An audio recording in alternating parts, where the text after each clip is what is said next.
और अब देखिए, अयोध्या और कन्नौज में जिस तरह से पिछड़े और दलित वर्ग की बच्चियों के साथ रेप हुए और रेप के मामलों पर समाजवादी पार्टी अध्यक्ष अखिलेश यादव आरोपियों के साथ खड़े नजर आए। सवाल यह है कि क्या अखिलेश का पीडीए का नारा केवल वोट देने के लिए है? वहीं सीएम योगी ने दोनों मामलों पर ताबड़तोड़ एक्शन लेकर पीडीए के नारे की हवा निकाल कर रख दी। देखिए रिपोर्ट।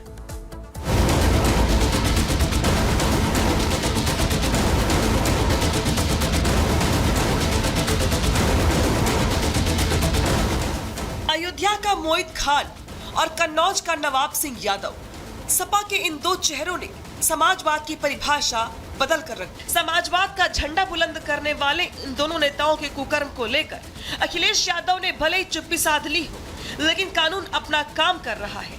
पीड़िता की बुआ को 7 दिनों के बाद पुलिस ने दबोच लिया है। साथ ही नतीजा ये भी है कि इन दोनों ही मामलों के आरोपी सलाखों के पीछे हैं, बल्कि प्रशासन की तरफ से बुलडोजर एक्शन की तैयारी भी की जा रही है। लेकिन अयोध्या और कन्नौज को लेकर यूपी के मुख्यमंत्री योगी आदित्यनाथ ने अखिलेश यादव पर बड़ा हमला बोला है।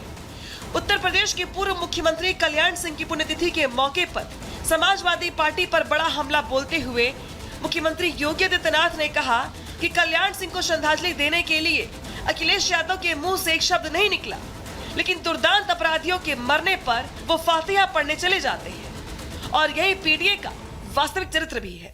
कौन नहीं जानता है, समाजवादी पार्टी के मुखिया तो सरदेव बाबूजी के दिवंगत होने पर तो एक भी शब्द उनके मुंह से नहीं निकला।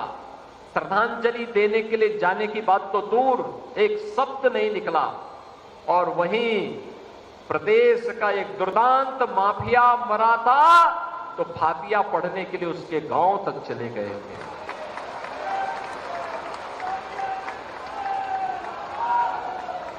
क्या यही पीडीए है? क्या यही पीडीए है?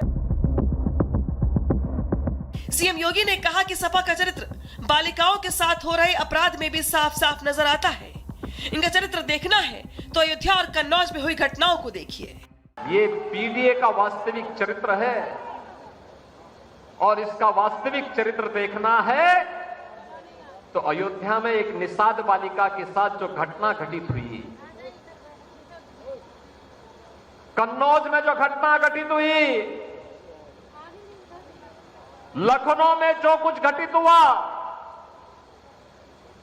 यही इनका वास्तविक चरित्र है, यही इनका चेहरा है।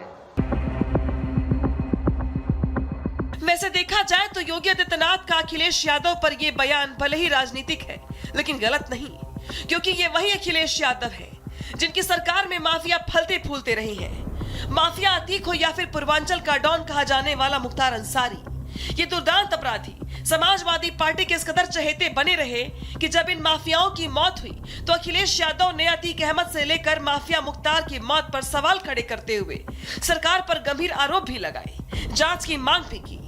लेकिन प्रदेश के पूर्व मुख्यमंत्री की पुण्यतिथि पर 2 शब्द बोलना भी जरूरी नहीं समझा। हालांकि अब समाजवादी पार्टी के पास इसके लिए अलग दलील है। हार के बाद जब भारतीय जनता पार्टी को उन कारणों और अपने कृत्यों पे मंथन करना चाहिए तो वो बेफिजूल के मुद्दों को हवा देने का प्रयास कर रही है। पीडीए का नारा बुलंद कर लोकसभा चुनाव में जीत से समाजवादी पार्टी गदगद है और इतनी उत्साहित है कि उसे अपने नेताओं के कुकर्म भी नजर नहीं आ रहे हैं। कभी अखिलेश यादव को अपने नेताओं के कुकर्म साजिश लगते हैं तो कभी अखिलेश यादव नार्को टेस्ट और डीएनए टेस्ट की मांग करते दिखाई देते हैं। लेकिन पीड़िता और उसके परिवार को लेकर अखिलेश यादव की चुप्पी बरकरार है। यही वजह है कि बीजेपी के फायर ब्रांड नेता और मुख्यमंत्री योगी आदित्यनाथ पीडीए का नारा बुलंद करने वाले अखिलेश यादव को आईना दिखा रहे हैं। Bureau report, Republic Bharat. और बात बिहार की करते। बिहार में बदमाशों के हौसले इस कदर बुलंद है कि आए दिन सत्ता पक्ष और विपक्ष के नेताओं की हत्या हो रही है।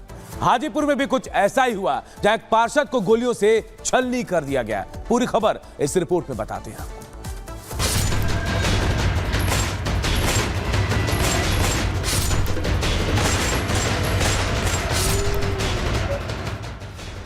बिहार में बदमाशों के हौसले इस कदर बुलंद हैं इस बात का अंदाजा इससे लगाया जा सकता है कि बेखौफ अपराधियों ने एक नहीं, दो नहीं, बल्कि कई गोलियां शख्स के सीने में उतार दी।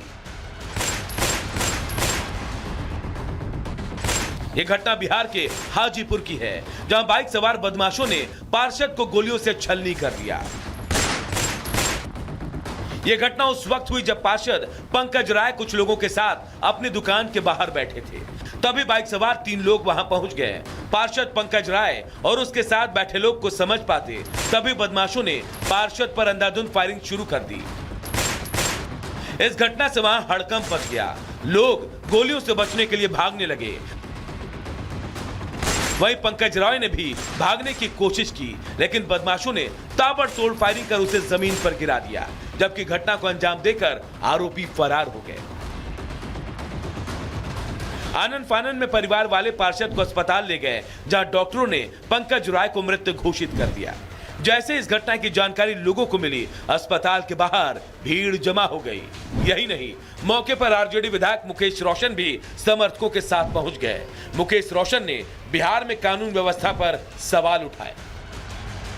उनका हत्या कहीं न कहीं पुलिस प्रशासन को ये चुनौती दे रहा है अपराधी कि घर पे भी अब लोग सुरक्षित नहीं है। 4-4 गोली दरवाजा पे मार देना कहीं ना कहीं लगता है कि महाजंगल राज का आगाज हो चुका है। तो कहीं ना कहीं हमको लगता है कि अब पब्लिक का जो है पुलिस प्रशासन से भरोसा उठ गया है। घटना की जानकारी मिलने के बाद पुलिस पहुंच गई। पुलिस ने तीनों आरोपियों के खिलाफ केस दर्ज कर छानबीन शुरू कर दी। बताया गया कि कुछ दिन पहले आरजेडी पार्षद को जान से मारने की धमकी मिली थी। इस बात की जानकारी पुलिस को भी दी गई, लेकिन आरोपी की पुलिस की तरफ से कोई कार्रवाई नहीं की गई। वार्ड पार्षद जो है उनकी हत्या कुछ मोटरसाइकिल सवार करने द्वारा कर दी गई। अभी तक जो पता चला उसमें 3 व्यक्तियों के होने की सूचना सामने आई है। परिवार वालों से भी कुछ बातचीत हुई है, तो उसमें कुछ इनपुट मिला है, उसके आधार पर पुलिस द्वारा कार्रवाई की जा रही है। बिहार में सत्ता पक्ष के नेता हो या फिर विपक्ष के, कोई भी सुरक्षित नहीं। कुछ दिन पहले ही ऐसा ही मामला बिहार के पटना से सामने आया, जहां बीजेपी नेता अजय शाह की गोली मारकर हत्या कर दी गई, जिसका सीसीटीवी वीडियो भी सामने आया था, जिसमें बाइक सवार 2 लोग आते दिखाई दिए।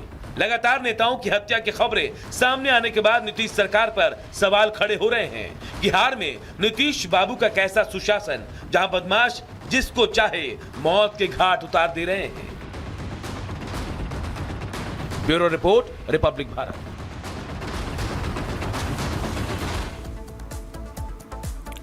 और अगली खबर यूपी के प्रयागराज से है। यहां सपा नेता मन्नाथ मौर्य का राइफल लेकर दौड़ते हुए एक वीडियो वायरल हो रहा है। वो एक खाली पड़ी जगह की सफाई करने आई नगर निगम की टीम के पीछे दौड़ रहे हैं। पूरा मामला देखिए इस 1 मिनट की रिपोर्ट में। समाजवादी पार्टी के नेता अमरनाथ मौर्य का राइफल लेकर नगर निगम की टीम को दौड़ाने का वीडियो वायरल हो रहा है। निगम की टीम विवेकानंद पार्क के पास जेसीबी लगाकर सफाई करवा रही थी। वीडियो में दिखाई दे रहा है कि सपा नेता हाथ में राइफल लेकर तेजी से पार्क के पास आ रहे हैं। दरअसल प्रयागराज के प्रीतम नगर कॉलोनी में एसटीपी से सटी हुई कुछ जमीन है, जिस पर पिछले 2-3 सालों से गणेश पूजा का आयोजन किया जा रहा है, जिसमें पूजा कमेटी और मोहल्ले के लोग शामिल होते हैं और 9 दिनों तक चलने वाली इस गणेश पूजा में कई कार्यक्रम का आयोजन किया जाता है। सितंबर में फिर गणेश पूजा होनी है, इसीलिए जमीन को साफ करने के लिए नगर निगम को बुलाया गया था। नगर निगम की टीम सफाई कर रही थी, तभी अमरनाथ मौर्य वहां पहुंच गए और सफाई का विरोध करने लगे। जब नगर निगम के कर्मचारी नहीं माने तो अपनी राइफल लेकर कर्मचारी से बात करते हुए और राइफल लेकर एक तरफ दौड़ पड़े, जिसका ये वीडियो सोशल मीडिया में वायरल हो गया है। Bureau report, Republic Bharat.